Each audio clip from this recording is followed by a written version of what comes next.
Alright, what's going on guys? Willis Gaming here. We're back with another Division 2 video. Pretty huge one for you guys today. It looks like the next raid has sort of been leaked. Obviously take this with a pinch of salt. This was leaked to a few other YouTubers and it was actually posted on Reddit. It was brought to my attention by EK1, so big massive shout out to him. I'll leave his link down in the video description. So yeah, we get some descriptions on the raid bosses and raid abilities. So that's pretty cool. If you guys enjoy the video, be sure to leave a like. Let's try and get 1,000 likes on this video, guys. And be sure to leave a comment down below.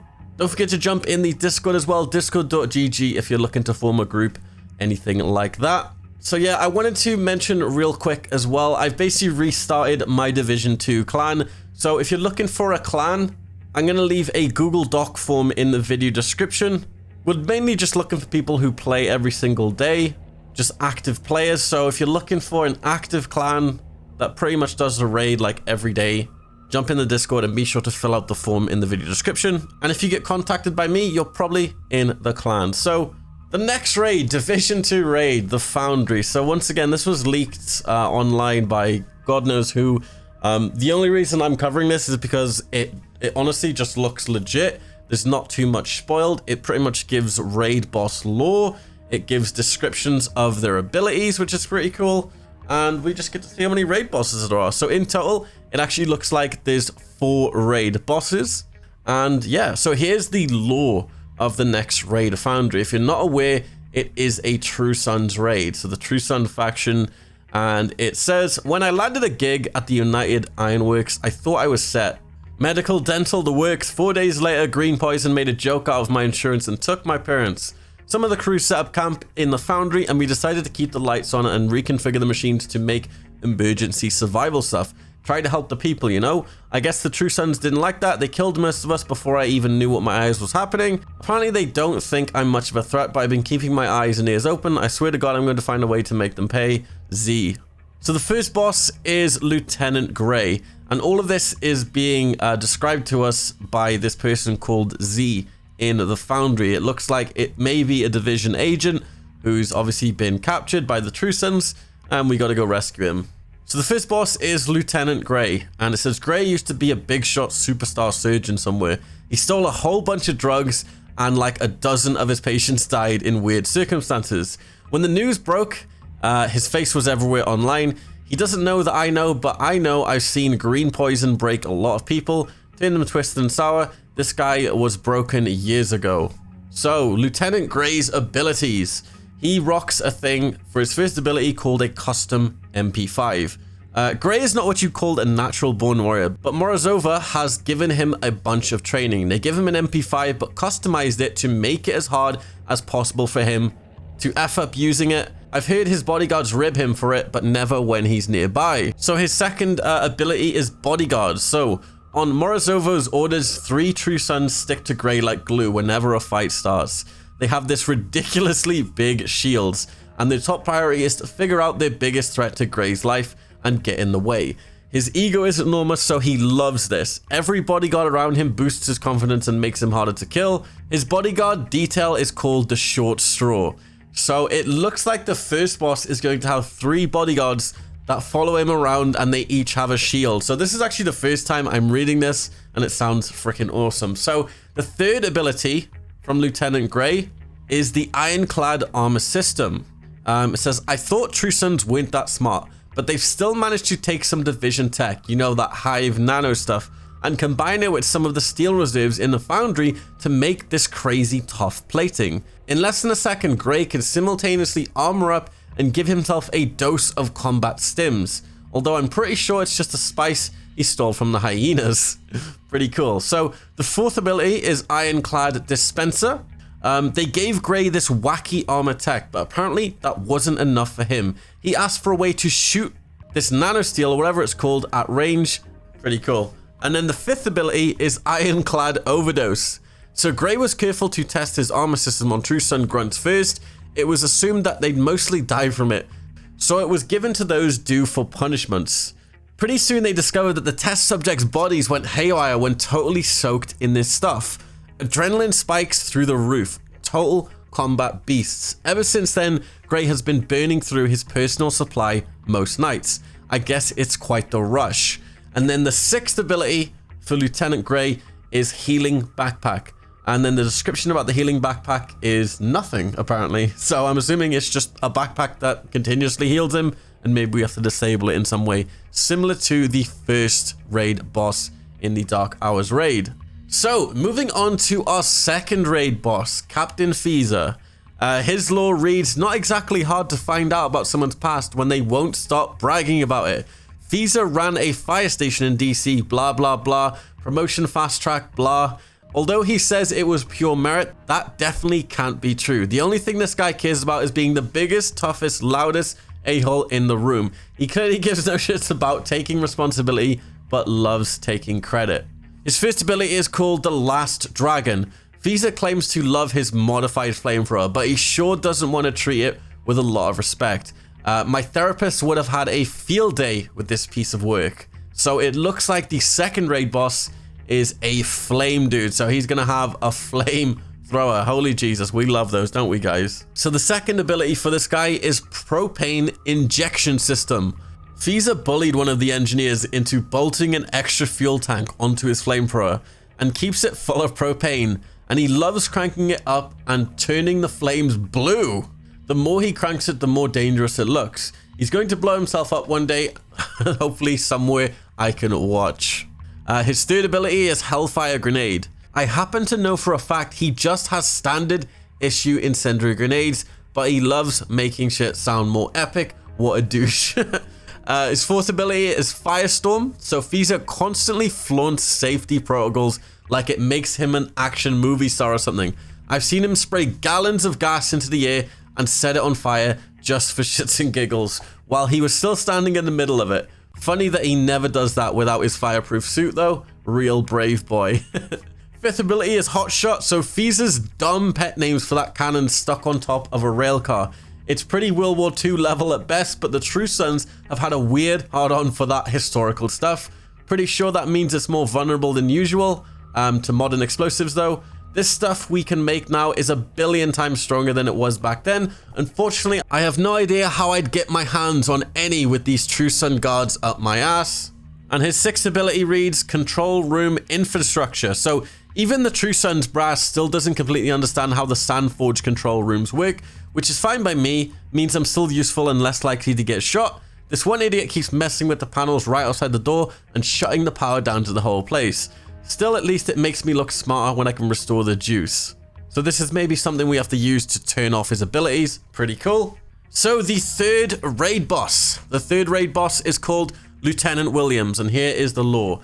I avoid Williams like the plague. Most people do. A lot of the True Sons seem to have come from criminal gangs or whatever, but he's got a ton of legit military experience. You can tell just by the way he carries himself. He worships Morris Ovo and does anything she says. Like seriously anything, no matter how fucked up. It's half the stories I've heard are true. He crossed the line so long ago he can't even see it anymore.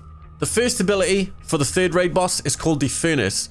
I was never allowed to get near this monster. I'd need years more training, which obviously ain't going to happen now. It doesn't help these guys love to scare me with horror stories of how easily it can get out of balance and how fast it can all melt down if you weren't on your toes. One poor dude apparently got melted to the wall by a blast of super hot steam. Right to the wall. You do not F with that furnace unless you are deranged, have a death wish, or both, which is why I'm not thrilled that Williams has taken an interest. Okay, the second raid ability is Chimera Chem Launcher. Williams has a chem launcher from an agent he killed, but he modified it so he can swap super fast between two different kinds of ammo. Apparently only chemical warfare and straight up war crime level stuff can give him whatever sick thrill he's after. This guy. The third raid ability he has is called Kuroda. So True Sons engineers are constantly telling him not to mess with the oxidizer recipe too much. If they're lucky, he ignores them. If they're unlucky, he takes it personally and they tend to disappear. Either way, he ignores anything they say and basically just cranks up the toxicity way beyond safe levels. I'm surprised his chem launcher hasn't melted from the inside out yet. So this guy has a chem launcher. Jesus, that's going to be so annoying. So his fourth raid ability is Wildfire. Regular fire ammo is already pretty effective. It starts fires. What more do you want? Well, turns out Williams wasn't satisfied with that and made a new version. He used live targets until he was satisfied. It burned as hot and as long as he wanted. He used my friends. He didn't need to do that, but he did. One day he'll get what's coming. And then the fifth is Lockdown Seeker Mines. More tech stolen from the division because, of course, from the way they talk, I swear True Sons think they are warriors of truth or justice or some shit, but they're just thieves, murderers, with a rank of uniform if you ask me. Riot Foam is already annoying enough, and Williams put it in Seeker Mines so he can nail people from even further away. Okay, so that's kind of crazy. So it's going to be Riot Foam Seeker Grenades. Wow, that's so cool, actually. So the sixth ability, yes, this guy has a ton of abilities. He was originally kind of annoyed at having to carry this around. He said it would slow him down, but personally, I think he's a bit of a masochist, way deep down, and this gets in the way. Morris Ovo insisted, and when she does, that it's the end of the conversation. Even Williams isn't crazy enough to question it. And then his seventh ability, yes, seventh ability. Williams is literally so toxic you can't get close to him without being hurt. He's aware of the irony here, who knows? So it looks like he's gonna have some sort of AoE aura, you can't get near him. So that kind of makes sense, I guess. And then finishing up with the last raid boss and the last raid boss abilities. Colonel Morris Ovo. So her lore reads this. One thing I know for sure about Morris Ovo is that she's truly, genuinely believes that the True Sons are going to rise up and take over the whole damn country. Honestly, when she talks about it, even I feel pretty convinced she's capable of seeing it through. She never talks about her past, but soldiers sure love to gossip. The only thing they agree on is that she broke some kind of all-time record with her military academy exams years ago, but after that, no one really knows where she went or what she did. She knows a lot about a lot. I'm willing to bet she's all over the world doing bad shit, but honestly, I'm not even sure I want to know. She scares me more than anything, and I've never even heard her raise her voice. Wow, okay. So she actually has 7, I guess, abilities in total as well. So her first ability is Iron Horse. I honestly have no idea Morris Ovo could make something like this in only a few months. I didn't even know the rail network was still intact, but she always does her homework, so I guess she picked up on something everyone else just forgot about. The whole thing has massive steel plates all over it, so regular weapons won't even tickle it. It can carry God knows how many troops, and every railcar seems to have a different and even more terrifying weapon on top of it. Mortars, machine guns, all sorts. Oh, and it's a name that sounds slightly racist to me. His second ability is Earth Shaker Cannon. When your whole thing is using a sledgehammer to crack every nut, then of course you're going to have the biggest cannon anyone has ever seen, stuck to the top of a massive armored train. Of course you are. At least one True Sun schmuck went permanently deaf because he stood too close during a test fire. It makes the ground literally shake, so I'm guessed that's why they call it the Earth Shaker. Real creative. Shock Harpoons, the third raid ability. So honestly, I didn't even realize that this was a thing. Maybe it isn't, and Morris Ovo just has a brain that works in a really weird way. Who puts harpoons on a train, then plugs them into a generator so they zap the ground like that? Okay, it looks like there's gonna be a bunch of like armored trains or just some massive crazy thing we're gonna have to fight. Maybe armored trains, massive robots. It sounds nuts. So the fourth ability is the GAU 25 Vindicator Autocannon. So rumor has it that Morris Ovo was the only one who suggested taking that crazy big autocannon from the Air and Space Museum and dumping it outside the capital as a precaution. Fair to say she believes in being overprepared, and of course, she found a second one somewhere and brought it here. They call it the Vindicator. Well, the grunts do. I don't think she cares what it's called as long as it melts anything it's pointed at. So her fifth ability, or her weapon even, is the Avalanche AA-12 shotgun.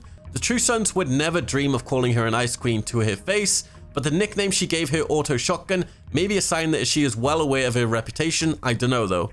The very last thing I would credit with her is a sense of humor. Her sixth ability is Reckoning Shoulder Mounted Missile Launcher. Morris Ovo is the kind of woman who carries around a missile launcher almost everywhere she goes. Just in case, I have no idea what it would take to create a person who thinks like that.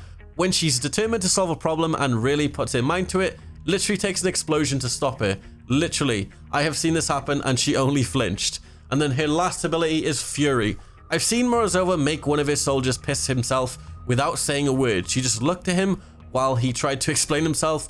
She looked like a robot or something. She never shows emotion, but you know she could destroy you in a second with her freaky robot strength. People say they saw her lose her shit once, but I don't believe it. I think the rumors that start up, people want to believe she's kind of human like the rest of us, but I know what she's done. She's not human. But that was a lot, guys. Holy Jesus. That's 4 raid bosses in total with, I guess, a bunch of abilities each. Very detailed explanations of each one. I don't know why someone would fake this. Like, this seems pretty legit to me. I'm going to leave the document down below. It sounds pretty interesting to me. I'm kind of excited for the new raid. Let me know what you guys think. And yeah, be sure to leave a like on the video. Subscribe if you're new. And I'll see you guys in my next one. Peace.